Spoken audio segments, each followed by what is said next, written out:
Guns it in the end zone, touchdown. Feed it, replace. Castle, got a three. Somehow, some way forward. Oh my goodness, did you see that? He hit.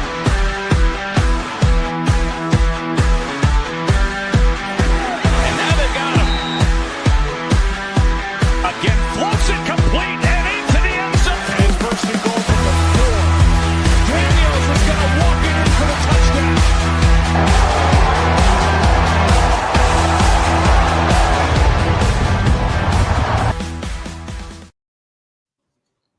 We are back with episode 30 of Inside the Locker Room. And Adam, we got you back on the pod after some weeks. And look, how you been, man? And everything. I've been good. Yeah, happy to be back. Happy to be back with the full crew. Well, almost the full crew. And I'm saying this for the full crew. Hey, don't worry, because me and Michael will be doing our HBCU football segment shortly after this. So trust me, Michael is still all around, but we will get the full crew back together. But Adam, your thoughts on the Seahawks so far? That's what I really wanted to kick it off with, because me and Ben been talking about the Seahawks for like 2 weeks now, but we're like, without Adam, we can't really just talk about the Seahawks. He knows what's going on in Seattle the best. You said it yourself in our group chat. You thought Seattle was the best team a few weeks ago.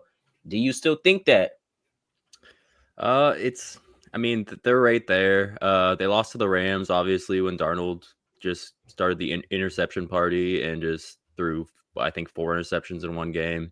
Mm-hmm. Rebounded really nicely last week, winning 26-0. And then the Rams lost to the Panthers. I believe it was the Panthers. And yeah, because of that, it's deadlocked 9-3. At the moment, the Rams have the tiebreaker because they won head-to-head just a couple weeks ago, but we play each other again. The Seahawks, rest of the season schedule is going to be a gauntlet. Got to play the 49ers, got to play the Rams. There's a couple other really tough teams as well. I wasn't necessarily ready to go right into Seahawks right now, but might have had it further down. But either way, Jackson Smith and Jigba jersey I'm rocking like pretty much always. At one point he was on pace to pass Calvin Johnson's record. I don't know if he still is after a little bit of like a cold week last week, but that was his only cold week of the entire season. Best receiver in the league. And you said it. Hey, Adam, I think you predicted that he would be a top 5 receiver this year. You said it in the summer. So the hats off to you, man. Appreciate it. Yeah. And it's like the running game. That was like something that we we're going to clearly focus on with Clint Kubiak coming as the offensive coordinator. I think we have employed 2 tight end sets, like just about as much as what was projected going into the season. Haven't really, like, Charbonnet and Kenneth Walker, no one's really pulled away from each other, but at the same time, they've both stayed healthy for the most part. Charbonnet is the clear goal line back. I think has like 6 or 7 touchdowns on the year. Definitely a ton of touchdowns, but Kenneth Walker is the guy that they like to use in between the 20s. And yeah, the running games looked good. AJ Barners looked so good as like the blocking tight end / starting tight end that Elijah Arroyo, who I expected to be like a big playmaker this year, he showed it in flashes and at times, but because of how good AJ Barner has been, he's just soaking up a lot of those snaps and making the good blocks, and he's got quite a few touchdowns on the year too. At one point, he was like very fantasy relevant even. One thing I will say about this before I pass Mike off to Ben, I was telling this to one of my friends. One thing about this season is, even myself, I can't get one true number one team. And that's why I have such a hard time doing the power rankings, because all these teams beat each other. And then, 1 week they'll beat this team and then they'll go out and lose to this team 1 week.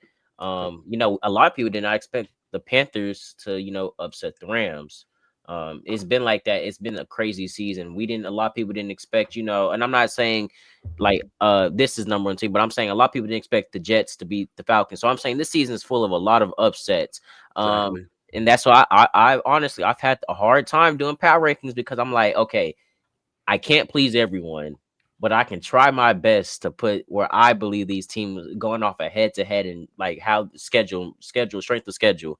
But that's my 2 cents in. But with the Seahawks, they were my number one seed until they lost to the Rams for about like a week or two. Yep, same. Right now I'm kind of like I'm juggling. I don't know which team is really the best team because every team that you can throw up there has their flaws. The Colts got their flaws. I mean, the Patriots, the Broncos, and I'm not saying it's as big as the others, but like strength of schedule in terms of the Patriots and the Broncos, or is a defense just carrying them. But if y'all, that's just my 2 cents on that. But Ben, what are your thoughts on this?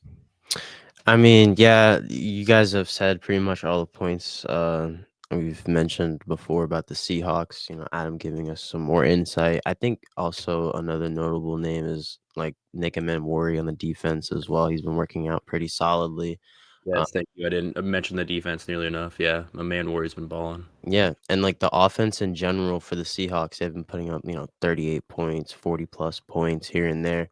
It's gonna be interesting. The Rams, I believe, play the Cardinals this week, so that I honestly I have the Cardinals maybe upsetting them back to back for the Rams. So and I think the NFC West could get pretty interesting, and a lot of these divisions could sort of shake up as we kind of get to like the middle part of the season. And then, like we mentioned last episode, depending on how some of these quarterbacks stay healthy or not, like, Daniel Jones, for instance, could shake things up even more. And But I like that you mentioned Daniel Jones because hypothetically, the Colts started, they were at the top of the AFC 1-2 seed. They could low key fall to the 7th seed, barring their schedule. Their schedule is pretty tough. yeah, They I have think, pretty tough yeah. upcoming schedule, so they could very much they're not a lock in the playoffs right now. Yeah, So I think even and Houston can make like Houston is catching. Yep. I think Houston Houston can make a is third sneaky place, push. and they're catching right up to them. I think a Yeah, lot of people didn't expect Jacksonville to still be, relevant in the standings this far into the season either. Yeah, especially with like a brand new head my coach. Trevor Lawrence jersey is actually like, oh boy, it's kind of relevant right now. Okay, there we go. Sorry. But now you're just mentioning the Jaguars, and yeah, the Colts and Jaguars play this week for the division lead. They're both 8-4 right now, so Jaguars have the tiebreaker at the moment, but anything can happen. And yeah, I mean the Colts, they looked like the team that couldn't be beaten, and they looked like the team that had like the dominant offense, the dominant defense, and then like just over the last like 3 weeks, maybe even 4 or 5 weeks, the luster's just like After the started Steelers to come game, off. after the Steelers game, it's just I feel like the Steelers game kind of exposed like a lot, but I just think the Colts haven't really shook back from that loss. Do I still think they're gonna make the playoffs? Yes, but I don't think it's gonna be a top of the division no more. I kind of see the Jags or the Texans taking it. The Jags have kind of pretty surprised me in quite a few games this year that I did not have them expecting to win. They're doing better than I expected with I say compared to, like the Colts roster, compared to um what's the other team? I can't think right now. The Colts roster, the Texans roster. I feel like Titans. Bills as well, if you're yeah, talking like AFC wild yeah. card. I'm just trying to think of AFC wild card teams right now.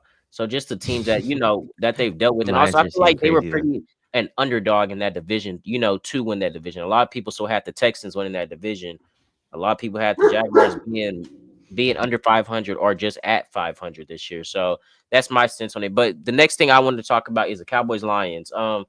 It's pretty huge playoff implications for both teams. The Cowboys have really recently started to get hot after the Quentin Williams trade, but the Lions, due to the conference that they're in a pretty rough spot in the playoff picture. And a lot of people had them atop of the division. But we've been debating this all offseason, who's going to be atop the NFC North, and we said it was going to be a difficult division. But the Bears right now, they're atop. They're sitting at first, and even currently, I believe, first in the league. And then the Packers, they're just right behind them. And then the Lions are just right behind them. But the Lions lost to the Packers. That really did hurt them on Thanksgiving. And they need this win against the Cowboys. So the stakes are high for both teams coming into this game. Ben, what's your thoughts on this matchup? I think what's going to come down to is whatever running back performs better. I think what the Lions are going to try to do is, what we've seen teams do in the past so far this year is when they try to stop the Cowboys offense, they take away the run game from Javonte Williams, and then so on and so forth goes with the rest of the offense. I mean, it's kind of hard to stop CeeDee Lamb, George Pickens, and a plethora of other weapons that Dak has. But for the Lions to win, for them to win at home, I think they got to start with that. Jahmyr Gibbs and David Montgomery just keep on that running back duo, and then Jared Goff. I'm not sure if Amon-Ra is questionable. I'm sure he is after the last game. So the wide receiver corps might look different for Detroit, but I think also with Detroit's defense, I think they might be a little bit more consistent than just in general than Dallas's defensive unit. But like we've said, Dallas's defensive unit has improved dramatically since week 1. Like I remember week 1, like week 1 through 4 even, like we were calling them the worst defense in football. So they've came a long way. Yeah, I mean, Adam, I'm gonna save my opinion for last since I actually am a Cowboys fan. I give the mic off to you before. For sure. I mean, one thing I wrote down for key matchups was, can you stop Jahmyr Gibbs? Quite frankly, it's like 2 weeks ago, he was a man possessed, looked like Barry Sanders on the field. And I mean, actually, if you compare them side by side, he almost has exactly Barry Sanders stats through the same amount of games, which is kind of crazy. But last week, the Packers were able to contain Jahmyr Gibbs to 68 rushing yards on 20 carries for a 3.4 yards per carry average. That's not what you want out of your head ball carrier. In any week, you want to at least be above 4 yards per carry. So from that standpoint, the Cowboys, they've been looking pretty good on the defensive line lately. Yeah, like you said, since they got Quinnen Williams, they were able to add a couple pieces in the offseason, and they started to round into form, not just offensively. That was just like their only calling card early in the season. When they had that big tie with the Packers, it was like, okay, wow, the Dallas Cowboys offense basically. But so yeah, can you stop Jahmyr Gibbs? Second thing I wrote down for the key matchups was the Lions secondary versus Lamb and Pickens. I think everyone going to the season thought like, yeah, Pickens for that value, it's a great ad, but I don't think anyone thought that Pickens was going to outpace CeeDee Lamb. And I know CeeDee Lamb dealt with some injuries, but still just Pickens on a yards per game pace and just in general, like catching touchdowns, just looking just to the eye test as like a guy that's looks like the dominant number one. Like that's been Pickens this year. So we'll see if Kirby Joseph and Brian Branch, the two safeties on the Lions, if they can guard that back end this week. That'll be a big one if they can stop those big plays. I did pick I did pick the Lions, not Packers. Did pick the Lions to win the game, but at the same time, I think that it's going to be a dogfight, and the Cowboys have proven over the last few weeks. And going into the season, I definitely didn't think the Cowboys were going to be like potentially a 9 or 10 win team, but now they're on pace to be right there, and they're challenging. They're not quite there yet. Some people are like ready to crown them as like Super Bowl candidates now, just because like some really good weeks recently. It's like there's still many weeks to go, but yeah, they're looking absolutely amazing. I might have had something else down here, but we'll get to it later. Yeah, Deuce, go ahead. I'm gonna say this. What I like that you mentioned the George Pickens trade, because I want to start with that because Ben, I did mention it, a couple days ago. I said when we traded for George Pickens, it was just okay. This is gonna be another wide receiver too, but we were saying 1A, 1B. Right now, George Pickens is like the second best receiver in the league behind JSN. Don't get me wrong, CD still is a very great receiver. He's dealt with some injuries and he's still doing his production on the offense. But George Pickens, every game, it's either a highlight reel, it's something that is sparking the attention, and we're starting to see that as the season progresses.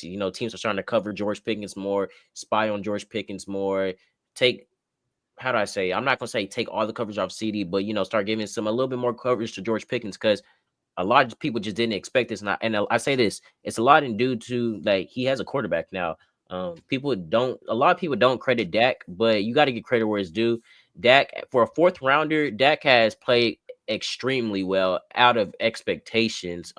Even dealt with some injuries a couple of years, and it still comes back even the next year and plays lights out. Right now, he's been playing, early in the season, he started off in MVP talks. And after the Broncos game, he kind of dropped off a little bit. But since then, he's been slowly hyping back up in the MVP talks. Do I think he'll win? No, but it shows that, this man can play ball and this man knows how, he's the quarterback this team needs. One thing about this Cowboys offense is Tony Romo said it against the Broncos is it's a five-headed star. You got Dak, you got CeeDee, you got Pickens, you got Ferguson, you got not Miles Sanders, you got Javonte Williams, but also you have this O-line. The Cowboys O-line has been playing tremendously lights out this year, and you gotta give your props to Jerry Jones because the Jones family knows how to scout the line. The Wall of Tyler Booker, they've been playing amazing. Now, I will say this coming into this Detroit game, Tyler Guyton has been ruled out. He dealt with the injury last game against the Chiefs. But this game, I think, is going to be a dogfight, but it's going to come down to can this defense really step up like how they've been playing the last few weeks? I don't think right now the Cowboys are in the thick of their schedule. I don't think people had them beating Philly, and I don't think people had them beating Kansas City. But right now they're in the thick of their schedule and they're playing tremendously well. And at first people were saying, "Oh, it's just the Raiders. Of course they're supposed to do this," but then they did against the Chiefs, both back-to-back Super Bowl opponents. So now that you're playing the Lions, a really good team, and I think the way that the Cowboys win is you have to step up on defense because the offense I'm not worried about. I know, like I just mentioned, the five-headed star. The Cowboys offense can move the ball. They can score the ball. I very much believe that it's the defense that I come in every week and I'm like, the defense is going to determine what wins us the game. I think the defense is the reason why we lost 3 games, like a good amount of games this year, and the reason why we were close this year. But the defense has, like y'all said, has stepped up this year. Not this year, but towards the back half of the season. So do I think if they come in and they perform how they've been playing against Philly and Kansas City to Detroit, yes, containing Jahmyr Gibbs and containing I David can't. Montgomery. Yeah, Jalen Montgomery. Containing them two, that's key right now because I think I think with the Amron injury, the Cowboys have less focus on the wide receiver core, and you don't have Sam Laporta. You're really just worrying about Jameson Williams. In my opinion, that's your primary target that you got to worry Yeah, about. But Jameson Williams, I wouldn't sleep on him because he can give you that's what I was gonna say. He can I give would, you I would throw him in there as an X factor yeah, after what he did last that's what I'm week, saying. And I'm saying it's not in the sense to take discredit off him, but I'm saying they don't have Armron on the other side to go worry about. So it's for more sure. attention that they can when they're on the defense side of the ball, like getting to the quarterback. Linebackers have been stepping up. Donovan Ezraku, we've been talking about all offseason. We said the Steal, Cowboys that was a steal. Siobhan Revel Jr., we talked about him. He's come back. another steal. He started to look, I looked at one of his stats and it looked pretty. I And gotta pull it up. Book, I gotta pull my it up. Book. He's been playing very good on lockdown percentage in the past week since he's been back. Sam Houston, Jadeveon Clowney, Osa, Kenny Clark, Quinn. I can go on. So the defenses, these players have been stepping up. We even have some players that we didn't expect on the roster, starting to step up. I can't think of the first name, but his last name is Stewart. He's been playing tremendously well. And then obviously you got Jerron Bland back on the other side. So that's huge with Trayvon Diggs. But I mean, I'm not gonna say with Trayvon Diggs because I think before he got hurt, he was not playing tremendously well. I kind of think he kind of stole our money. But that's a topic for another time. That is a topic for another time. But yes, this game will come down to which defense can stop the offense. And I think if the Cowboys can stop, is there a fly in here? Oh my gosh, I need to close my door. If the defense can, if the whoever's defense can stop each other's offense, I think that has the best shot of winning. Now, I chose the Cowboys to win because I've been rocking strong with the Cowboys for the last 3 weeks, with the upsets against Philly and Kansas City. So I think they do it against Detroit, and I think honestly, I'm not gonna say I think I have a feeling that Philly, how they've been performing, they can possibly lose a couple games that can go in Dallas's favor, and Dallas can probably have a shot to it's a hot take, not even it's a bold take, a shot to jump them in the division and get back atop the division. Seen crazier things happen, and And I'm yeah, a saying it couple. only because I've seen it before. They did it a couple years ago where the Eagles lost their like 7 out of 8, and the Cowboys came back and they jumped the division.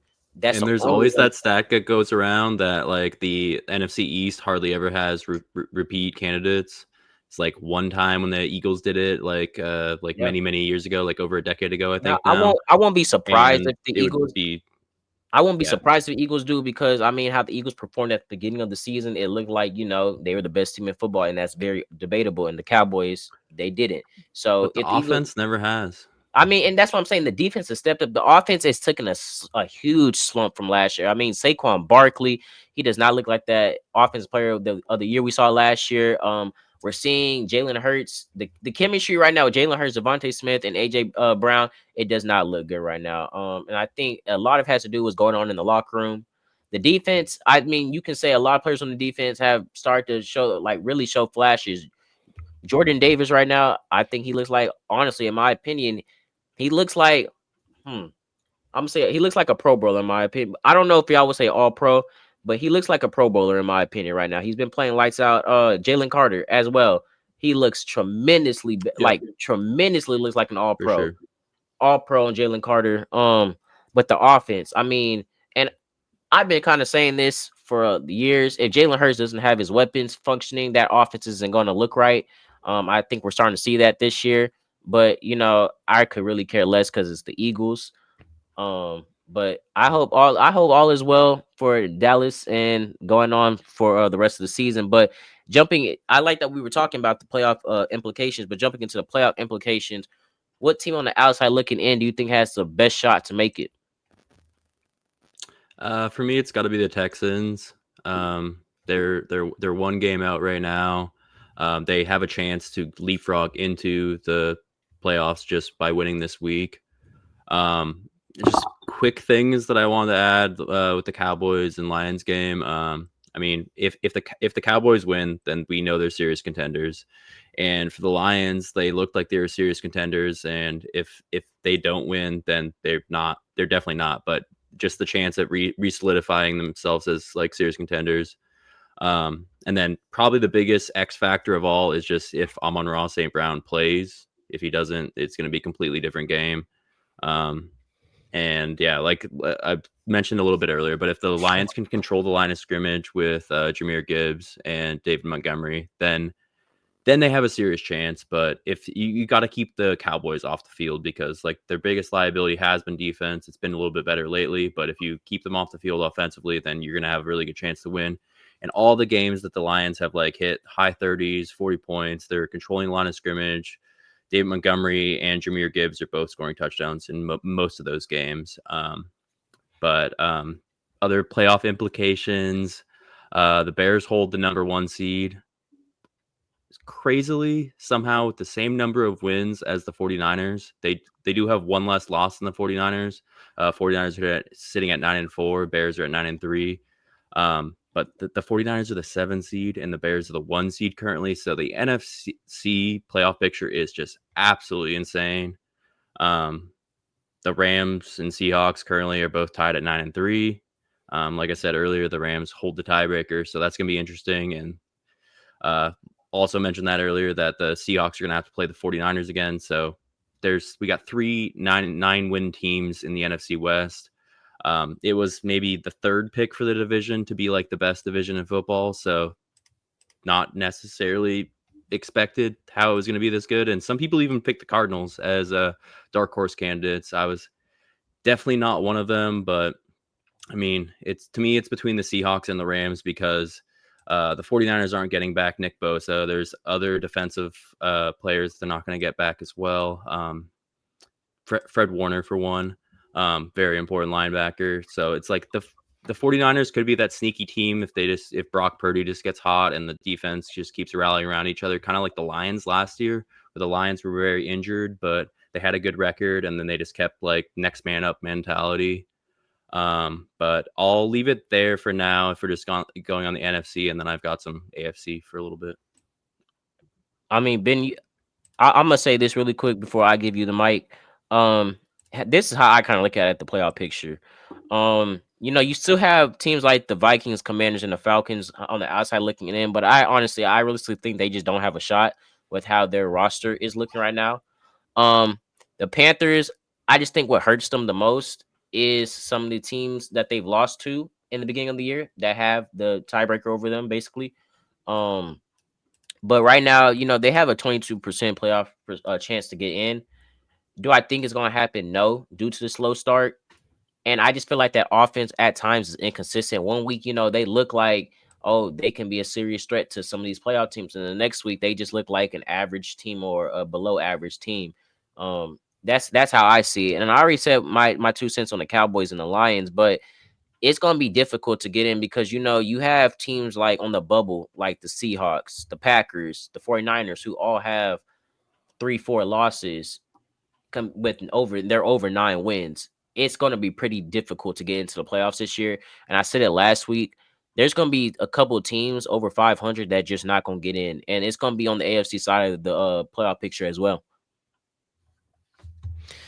Yeah, I think for the AFC, like with the Patriots locked in at number 1, that's not going to change with their patty cake of a schedule remaining. I mean, pretty much the draft order right now is their schedule. Like top 10 of the draft order as it stands right now is pretty much their remaining in their schedule. And yeah, I think for both sides, even it's like more open than we think. But yeah, I think for the NFC, it might be a little bit more open than the AFC because Dolphins don't really have a shot, Jets don't have a shot, and certainly not the Browns. I think the Chiefs could easily. I think a lot of people are like discounting them. Sure, they That's might why I always said you get can't below. count out Mahomes. They gonna Yeah. somehow find a way to get in. Yeah, and like they risk falling to 500, and it's definitely going to be like a cinema of a game this week against the Texans at Arrowhead. But This is the Chiefs they season have this year just is as karma much of a from shot last as season. Houston. Yeah. The Chiefs season this year is what should have happened last year. What I think. And How they were getting Mahomes played an how they were- all-time game last week to try to keep them from going to 500, and still it like how they were barely winning games last year. I think they're not getting that same luck they had last year on this year. And it's so funny watching Chiefs fans complain about the refs. Like, come on, that was y'all's whole thing last year. It was your calling card. But Ben, And I mean, Rashi Rice has looked amazing since he's come back. Travis Kelce, to anyone that said he's done, like he's tight end 2, tight end 3 in football, depending on how you look at it metrics wise. So sorry to cut you off. Go ahead, Ben. No, all good, all good. I was gonna say for the NFC side, I don't really, obviously expect the Bears to stay at number 1. I feel like people are, riding the hot train a little bit on them too much. It is Ben Johnson's first year, so, but Potential they coach of could the year. still, yeah, but they could still make it far. I'm not like discrediting Caleb Williams at all. This is like very unfamiliar territory for the Bears. Like they haven't done this in, over a decade. So, not to make any Chicago fans angry at me, but you guys could still have a better season than the Packers, like Adam has predicted countless times. So even that would win in itself. And I'm sure if they win this week at Lambeau, the internet might break. So, and kind of makes me wish that we were still in Wisconsin to witness that if it did happen. It But would be awesome. yeah, but The crazy part is, yeah, like I had the Bears as like one of these like teams that was going to climb up, and the Packers as someone that wasn't necessarily going to do it. But I mean, I'll be that person that says that like I predicted it preseason, and then throughout the season I like, oh yeah, I didn't necessarily see it happening. But the Broncos were another one of those teams. I remember like back in like April or something like that when we ran the numbers and did like our like projections for the season. I actually predicted the Broncos were going to beat the Chiefs in that game in Arrowhead that just happened 2 weeks ago now, I think. But when it came to the actual week, I predicted the Chiefs were going to beat the Broncos. So it's like if I just went off of what I had in the preseason, I would have been right. But it's just funny how things change and little implications and just like the week to week basically just changes. And that like at that point, it looked like the Chiefs were going to start like rounding in the form. They just got Rashi Rice back. Patrick Mahomes was looking like a outside MVP candidate if they were able to like right the ship, but unrelated completely to what we're talking about right now. But I just have to say, like, Drake May, like, is literally him this year. And Adam, did we not call in the offseason that the Patriots? We said a dark horse, but I think they overexceeded. They overexceeded my expectations. I would say that 100%. Did not expect them atop of the AFC. No, I didn't either. And to be like they're 3 games above the Bills right now, like that's you've almost clinched it at that point. It's like I don't think they've technically clinched it, but one more win and one more Bills loss, and I think it's done deal. With the schedule that the Patriots have, I honestly I see that happening, and I give all that in part. The offense has been playing lights out. Drake May has been playing like an MVP in his second season. Mike Vrabel, we said he was going to have an impact on that team. He has brought the impact to that team. Yeah, I mean, like right now the Bills are worrying about like making the playoffs. Like they're one of those 3 8-4 teams in the AFC with the Chargers, Yep. Chargers, Colts, They're and currently Bills, sitting at 7. Yep. They're currently and sitting at. yeah, they're sitting in the last spot exactly. So like they're just barely in. They're not on the outside looking in, but they're on that bubble, and they do get the Bengals this week, which is an easier matchup than the Colts getting the Jaguars, and the Chargers have to play the Eagles, another 8-4 team. Oh, I need the How, Eagles to lose. however, it's like Burrow's back now. We just saw the Bengals last week where most people didn't pick up the Bengals. I will say, I think Sports Testimony, our friend does the pick'ems. He did have the Bengals, and a few other people I know had the Bengals, but not many. Even with Burrow coming back, it's like you got to see it to believe it. And yeah, it was just everything was different right away.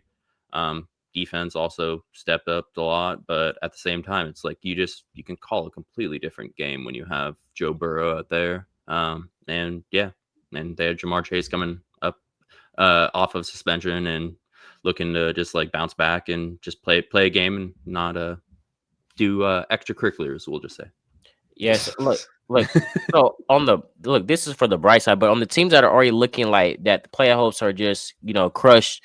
And I'm talking about teams as the Giants, the Titans, the Raiders, the Cardinals, the Saints. 5 teams that have already been eliminated.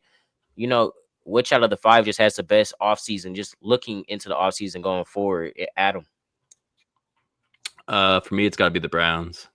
I think the Browns. When we were sitting there, waiting for like the names to be called and waiting there at the draft, me and Ben, as soon as we saw like, I had Travis Hunter going second overall to the Jaguars, to the Browns, obviously, but I still ended up being correct about the order. It was just like I couldn't have ever predicted Liam Adam, Combs do and you the Jaguars remember moving up. when Adam, do you remember when we were in the Uber, like on the way to like the second day? And I was just like, I just had a hunch. Like when I woke up, I was like, what if the Steelers trade for Trevor Lawrence? But like literally right now, that would have looked nice because That would like look pretty good. would have helped out both of them. But I don't know, in another dimension. But continue. Yeah, no, in another dimension for sure. Yeah, and it would have looked good. But I mean, from that standpoint, it's like people forget about what the Browns acquired in that haul to move back to not take Travis Hunter.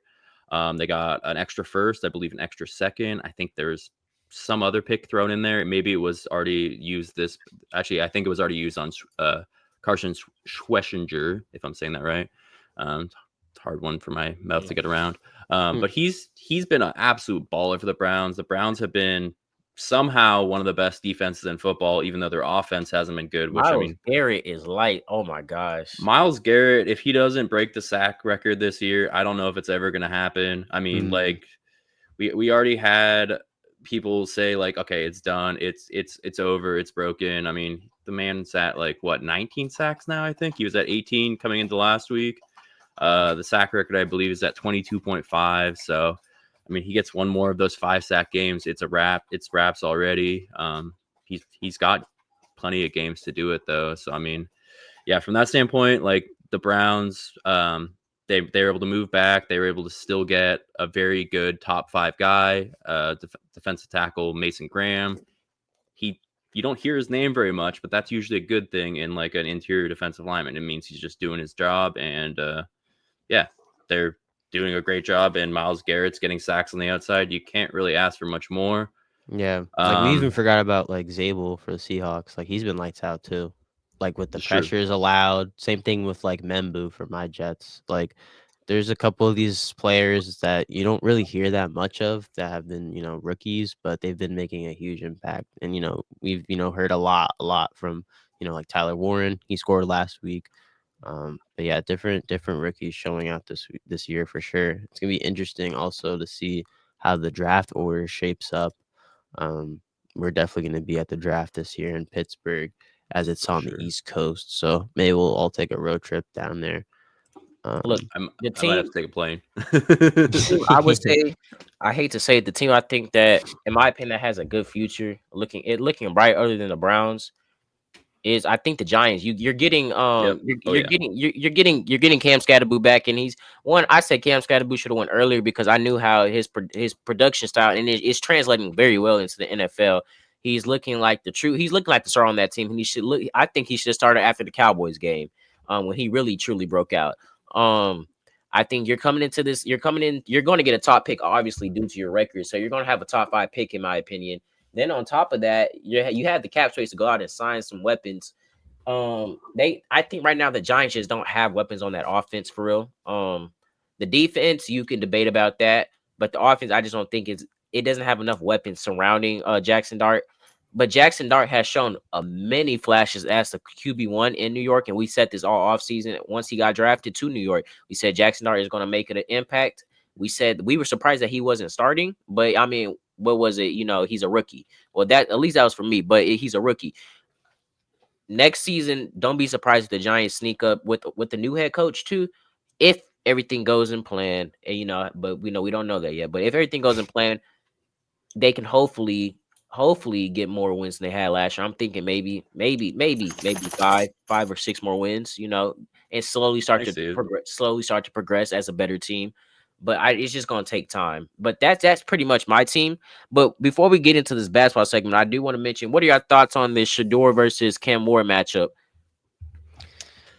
I think Shador's gonna win, and I think the Browns are gonna win. I think I've seen some good like bright spots from Cam Ward. Some nice like sidearm throws. I've seen it. I've seen enough to see that I think he could have like a Caleb Williams leap in year 2. I've seen like you see what you want in a franchise signal caller, is also as well as like, or as bad as they've done. How Cam Ward's kept his head up. He hasn't thrown the team under the bus or anything. They do have some nice receivers in Chimere DK, Alec Iomanor, which was like a very, very early segment we did in the preseason, which like who was going to be the guy to emerge. And like for a while, it looked like it was Iomanor.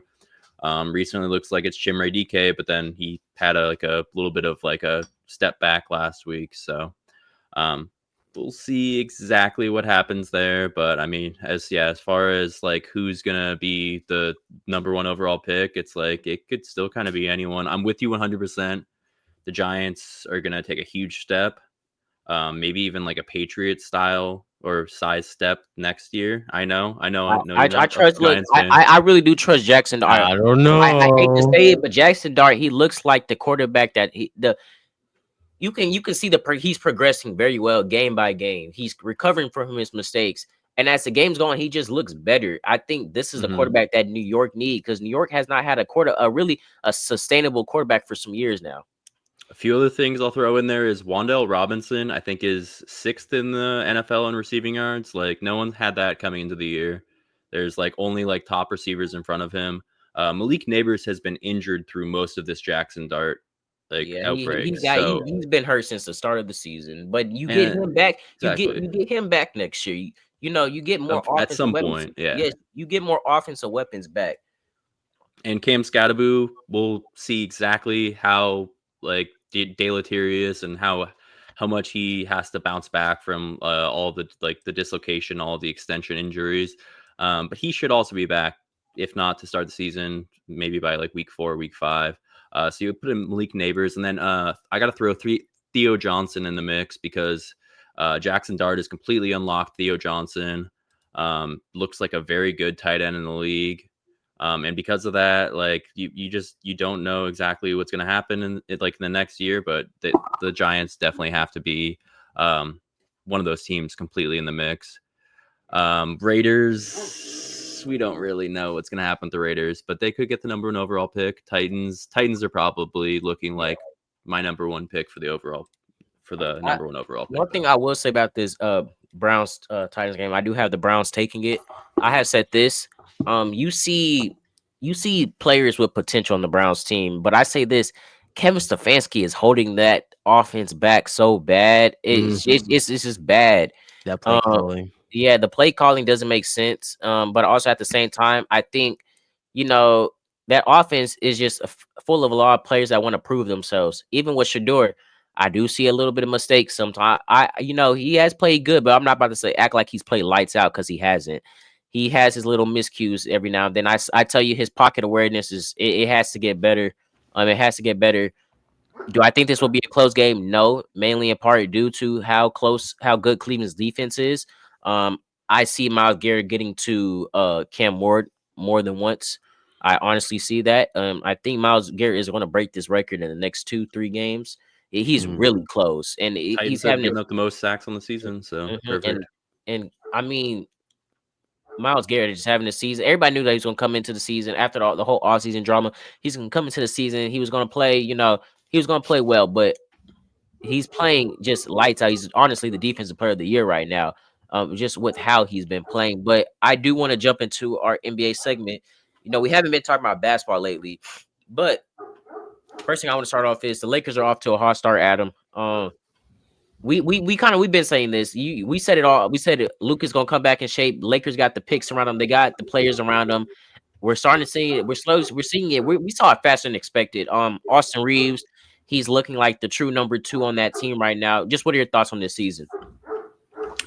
I mean, first of all, what's working so far is DeAndre Ayton has been an absolute revelation.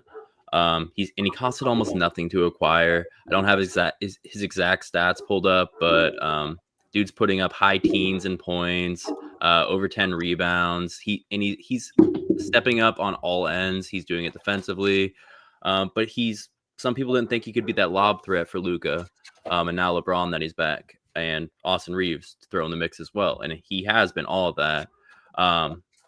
Luka is a top MVP candidate alongside Jokic and SGA right now. The Lakers it's fully his team now at this point. Then we got to see when LeBron was still out, hadn't played for one game at that point. And then Luka was out. We got to see Austin Reeves step up in 3 crazy games that some players can never dream of or never put up in a million years, even if you all do have the ball in your hand 100% of the time. So Austin Reeves has taken that another step, showing how special he is as a player. You already said it. He's the second scoring option. He has passed LeBron as to be that second scoring option, and LeBron looks like he's just hey, just have it. And that's the other thing. I like LeBron's come back, and they haven't missed a beat. He's completely meshed perfectly back into the lineup. I think LeBron has accepted his fate that it's Luka's team right now. But LeBron is doing what he just needs to do to contribute to the team. He's still scoring over 15 points. I think he's averaging 16 points per game. He's dishing out assists. He's getting the rebounds. He's just playing his part. And I like that he's actually giving the keys to Luka, because this is letting the players around him. Luke, you can see the Luka influence is stepping up with the players around him. We see Austin Reeves. We see Jake LaRavia, what's a player I did not expect. Marcus Smart, that chemistry is there. Marcus Smart looks incredible on defense. You can see the mentorship that he has on that team. Like you said, DeAndre Ayton has started to play lights out on the offensive side and the defensive side. In this offseason, a lot of people saying, DeAndre Ayton is a good signing, but we didn't think to how this extent. He's putting up over 20 point games. So everything is working, and then we're seeing JJ Redick in year 2, full control of his offense with Luka. He's really getting to unlock everything. You're just getting the best of JJ Redick. Honestly, JJ Redick is looking like one of the coaches of the year candidates right now if he continues to perform how he is.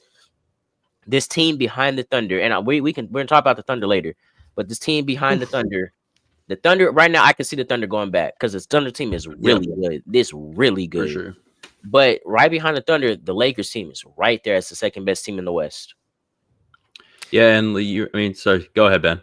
No, you good. I was just about to say, Deuce hit the nail on the head with that. I mean, James Harden has been basically defending the entirety of the NBA's parity with the Clippers, but the Clippers have also stunk this year. So it's easy to see, once again, the Thunder ending up with another top pick.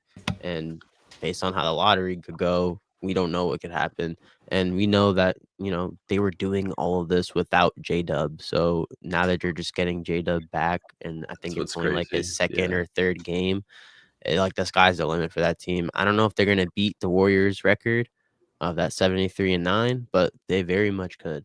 I wouldn't put any money on it, but I mean, that'd be something. Chet on that team and Chai, they're always going to get you points. And then, you just add that third player with J-Dub and you get that big 3 back. So that's going to be huge for OKC. For OKC, I kind of want to see more from Kaysen Wallace a little bit. He's been a little just Kaysen. Just want to see a little bit more from him. But, yeah. I mean, honestly, I'm gonna say this one thing because I didn't mean to cut you off there, Adam. No. OKC, honestly, right now they just look like the best team. You know how the 2016 Warriors looked. I mean, the 2017 Warriors looked with that KD and everything. That's just how they look. They look like they look really good. That's all I can really say. I just can't see a lot of teams beating them. There's been a lot of teams that have surprised me too, and the Pistons. I had them as they were going to be a playoff team. I had them they were going to sit at the 4 or 5 seed. In the middle. They're top of the East. Adam, have you had what has been in part to that? I'll hit the nail on the head with the Pistons real quick, and then I'll just touch back on the Lakers. Yeah, I mean, you're saying surprising the East. That was one team that I know myself and some others had as just like a team that was going to overperform this year.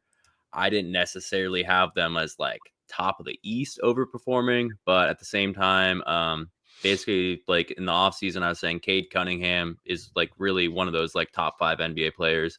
Like I think of him as like a younger Luka, the way he fills the stat column, the way he can just command the offense, do a little bit of everything. Let's see. Yeah, like I said, Cade Cunningham's him. Jalen Duran is becoming one of the most consistent centers in the league as well. He's just a double machine. He already has been early in his career, and he's still only like 22 or 23, and now he's doing it very much on both sides of the court.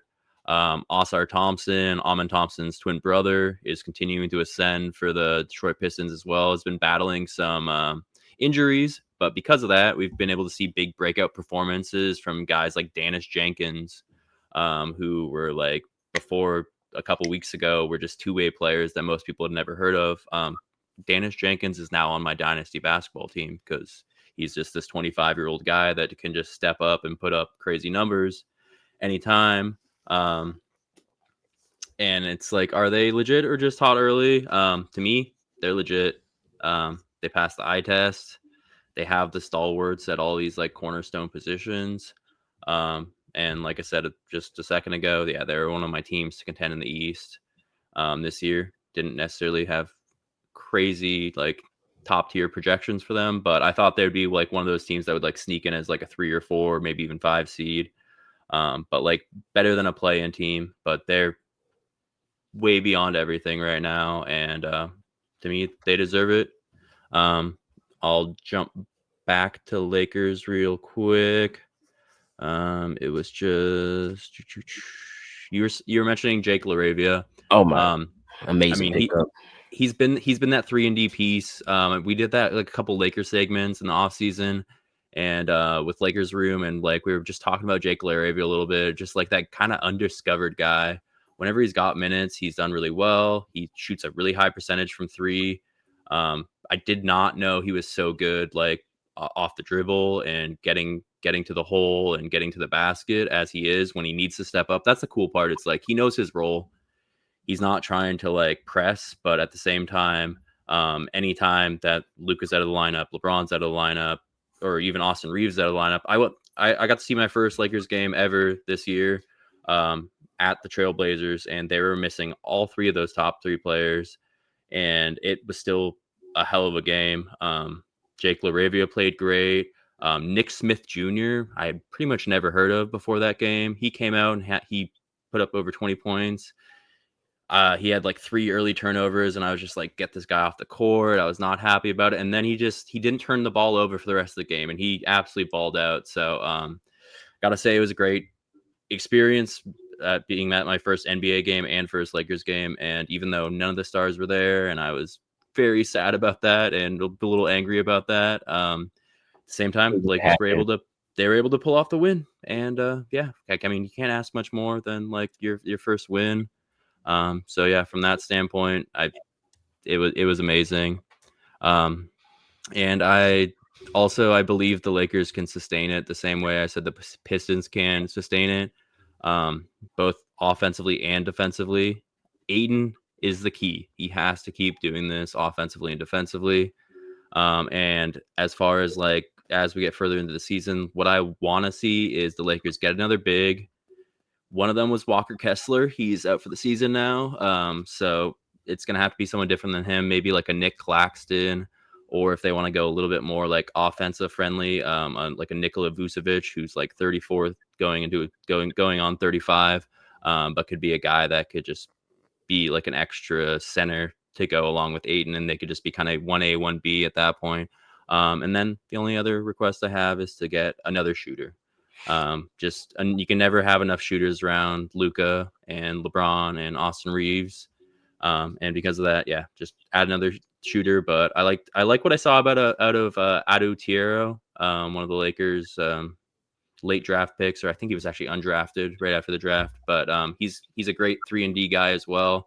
Had a vicious slam down in that first game against the Bucks. So he's in the G League right now. If him and Bronny are just kind of on like G League assignments right now, those are two guys that are just out there that could come back like later in the season if injuries happen or playoffs, or like as the playoffs approach, that could also be contributors as well. I agree. Look, Ben, how the Knicks doing over there in the East? I was actually keeping up with their game not so long ago. They're playing the Hornets right now, and I believe they're pulling away with the game. Yeah, it's 90-75. But I mean, Jalen Brunson was completely off last night against the Boston Celtics, and he was dealing with a little bit of an injury, but I don't know what the heck was going on.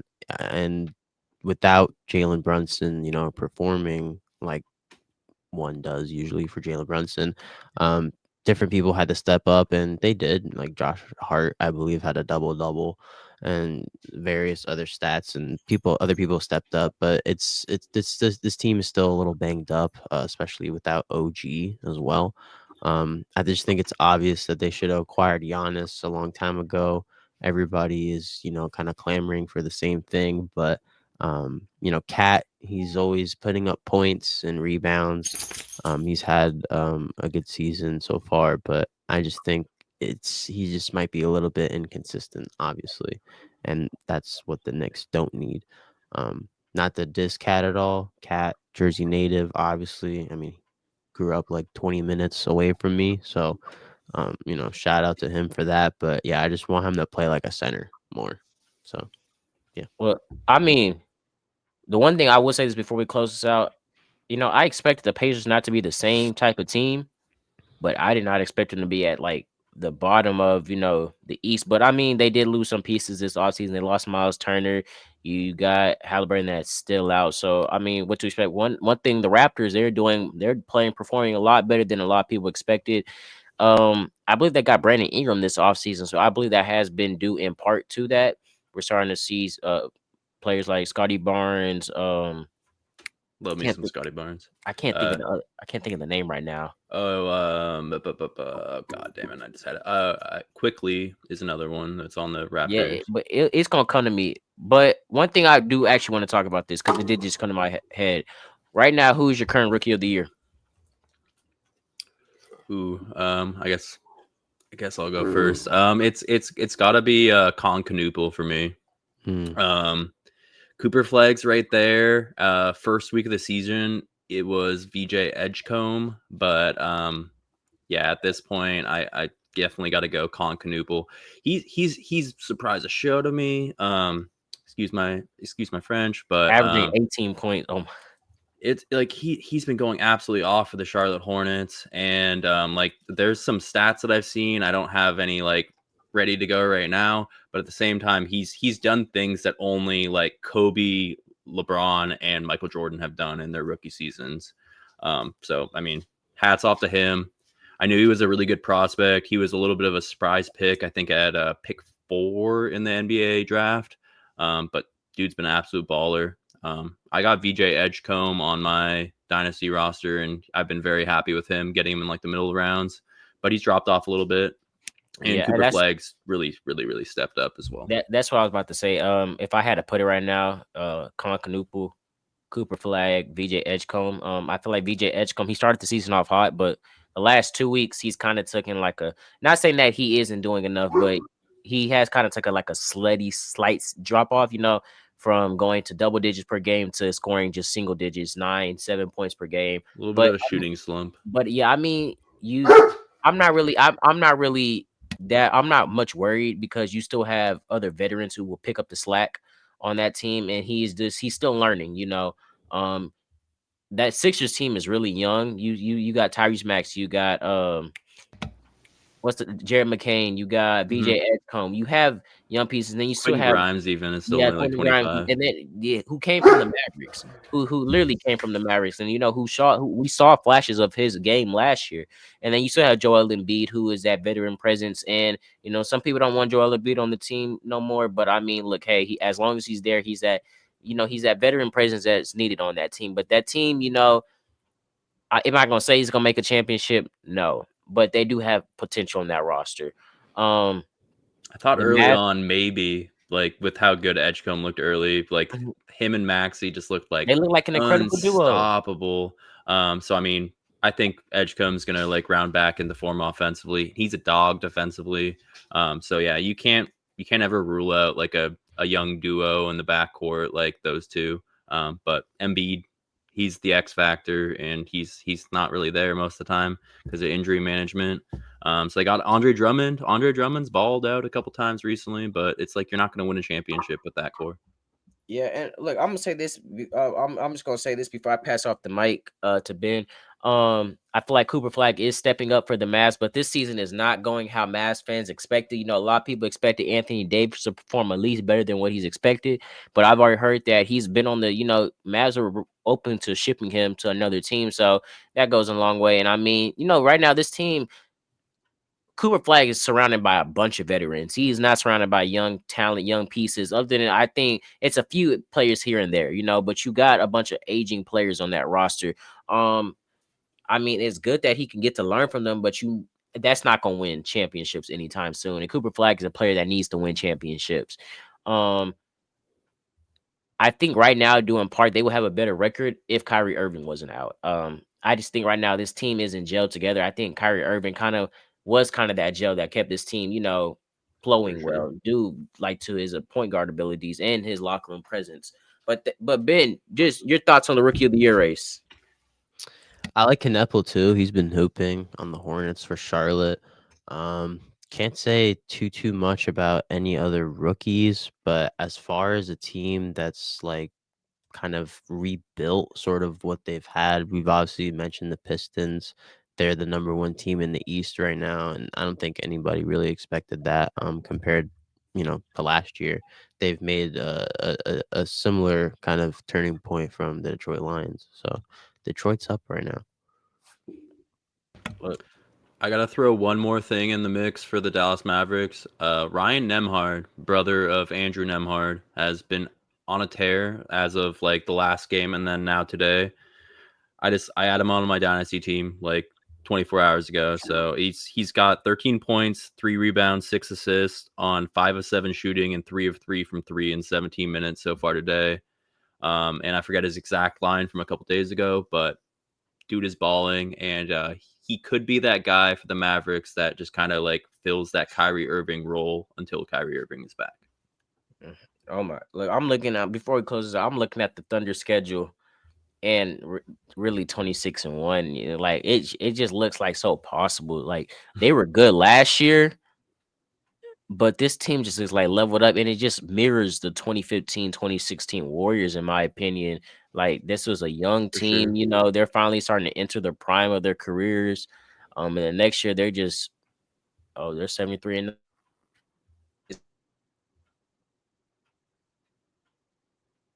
Wait, you just froze. It was so perfect until I was now. about to say we about to hit Can you an hear me? Yeah. hour. I think right You're now, back. yeah. I think the Thunder are the contenders to come out the West. But Definitely. closing this podcast out, make sure y'all tune into our doubleheader. Me and Michael will be going live with our special Texas Southern guest and our special I wouldn't even say just our guest Nate will be on the show conducting with us. And then next week, tune into our Inside the Locker Room. We will be having some more guests. I know MJ is supposed to get back on the show. Sports Testimony is supposed to get back on the show. Michael's supposed to get back on the show. We're trying to get Sports Nuts and the collab with them. So we have a lot of content coming out soon. I know me and Adam were talking about doing a little NBA podcast where we just talk about some basketball the whole time, where we get some more guests on there. So that's gonna be coming soon. I said this before we started December. December is gonna be full of content. Inside the Locker Room is close to reaching a year in a couple of months. So we will be getting content rolling out. But as I say, stay safe, stay tuned, like, comment, subscribe, and our goal is 500. We're at 263 subscribers right now. So please help us reach our goal. The ultimate goal is to get to 1,000 by next December. But thank you for watching. Good to be back.